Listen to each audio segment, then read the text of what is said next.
Leon, you are the embodiment of Jewish culture. No religion values education more dearly than ours, but you have combined pedagogy with the mandate expressed clearly in Deuteronomy. Justice, justice shall you pursue. Of course, there are many cultured Jews, but only you conduct two major orchestras, the American Symphony Orchestra and the Jerusalem Symphony Orchestra. And there are quite a few presidents, Jewish presidents, of elite colleges and universities. But only you have held that position for over 35 years.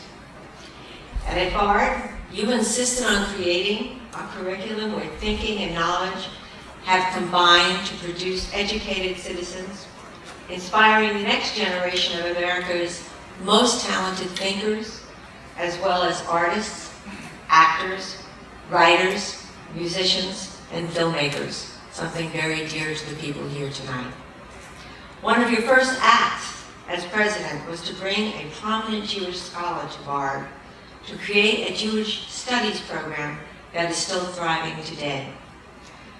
You have created the Center for Civic Engagement as the hub of Bard's wide array of innovative and domestic and international programs. And I'm only going to mention 3 of them tonight, but there are many. First, since 2001, the Bard Prison Initiative has educated incarcerated inmates, awarding them college degrees. This year, we've created a new program called the Take a Stand program, which combines both education and music. It's a partnership for social change through music in collaboration with the Los Angeles Philharmonic.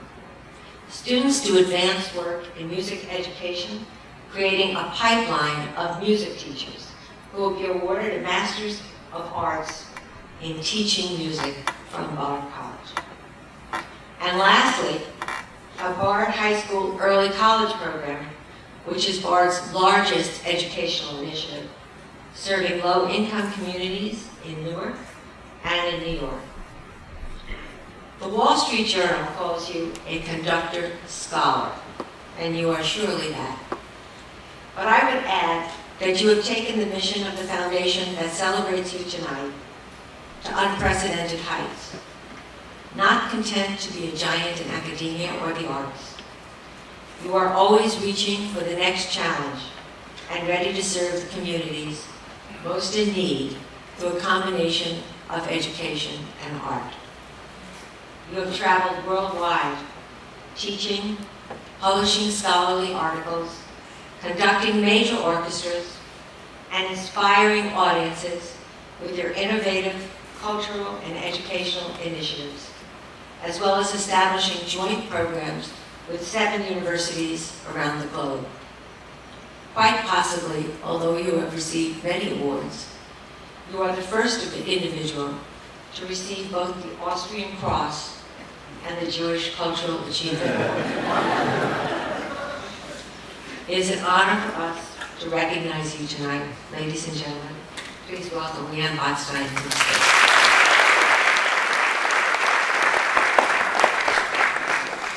Well, I want to thank the foundation and Denise and really Judy. I'm a little out of my depth, so as you were speaking, I thought, would I prefer you to be my mother or my stepmother? Since we've had sort of family introductions, so I'll take the mother. Okay. I also want to congratulate all my colleagues who got awards. I wondered why they put them in this order. So we started out with film, and then went to literature. Then we went to history actually, and then went to literature, music, and we're going to end up with food. So I wondered in what hierarchy being a musician is in Jewish culture. It was especially terrific to hear the work of Alexander Kane, and wonderfully played by my colleague David Krakauer and his colleagues, and to also hear Alicia Spiegel's accompaniment to the film. So I deeply appreciate the presence of music in the ceremony. Alexander Crane, the music you just heard, is probably emblematic of what this foundation is about. He was one of three very important composers in the St. Petersburg School that tried to do for Judaism what had been done for musical cultures throughout Europe, a nationalist movement. And contemporary with the young Bartók and the young students of Rimsky-Korsakov and Rimsky himself, in attempting to find a true national voice in something that they viewed to be a folk tradition. And there was Alexander Crane and Mikhail Kunisin, and then the teacher of Shostakovich, Maximilian Steinberg. And they made a real movement, and they founded the first society for Jewish music. But it has always plagued us musicians, what is Jewish music? And in fact plays us what is being Jewish, and what is Jewish culture. As the film showed, and Debbie Dashmore, with whom I went to high school actually, we're in the same class, and Nathan Eglander spent a semester at Bard as the winner of the Bard Fishing Prize. It's a very small family here. It's not that Jews are dwindling, just that, but you know, we worry about things like assimilation and acculturation, and we're ambivalent about them. And this foundation fights a very difficult fight, which is to cut a path through competing notions of what being Jewish is and what it takes to maintain being Jewish. We're about to hear an award given to food and to a tradition of eating, which may be in many ways the easiest and simplest way of identifying someone that they're Jewish. For example, they will appreciate when I was a high school student, there was a model UN conference, and I was happened to be, it was held in Maryland, and I was the delegate from Burma. Now, Jews assimilate very well, and so it was easy for me to figure out what being Burmese was. I was an immigrant to the United States anyway, so we had to figure out what being in America was about. So Burma wasn't so different, so we went, and I probably stayed overnight for the first time in my life in a non-Jewish home in Wilmington, Delaware. I was very frightened, and everything, there were so shag rugs, and everything looked really goyish to me. And I remember I was also an immigrant because so my house was very European, among other things, not even English speaking. And the people looked very strange to me, and in the morning, they served me breakfast, and there were 3 other children in the family and 2 parents. And there was on the breakfast table, cornflakes, Cheerios, and various bowls of things. And in front of me were lox and bagels. And out of a bottle, some gefilte fish. And I thought, so I looked enviously at the cornflakes. So finally I was really hungry, so I said, can I have some of that? And they looked very perplexed, and they said, isn't that what you people eat for breakfast? So I said, well, not really. And I sort of tried to explain to them that being Jewish isn't just one thing. In my being Jewish, the lox and bagels and gefilte fish didn't play a role. I don't think they believed me, and I think I lost a lot of credibility for the rest of the weekend.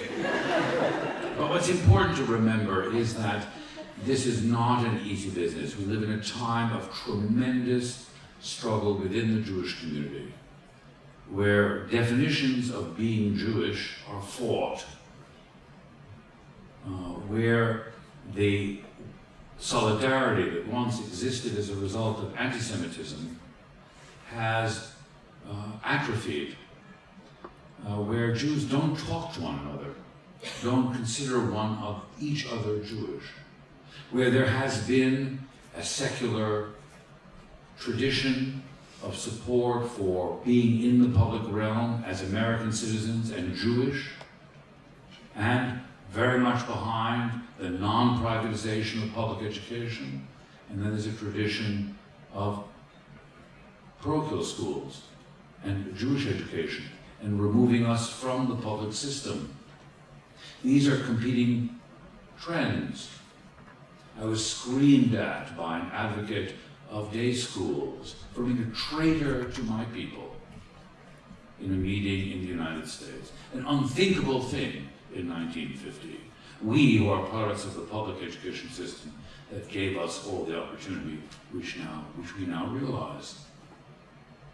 I was yelled at similarly for creating, through BAR, the largest Palestinian-American educational cooperation. Called again a traitor to my people.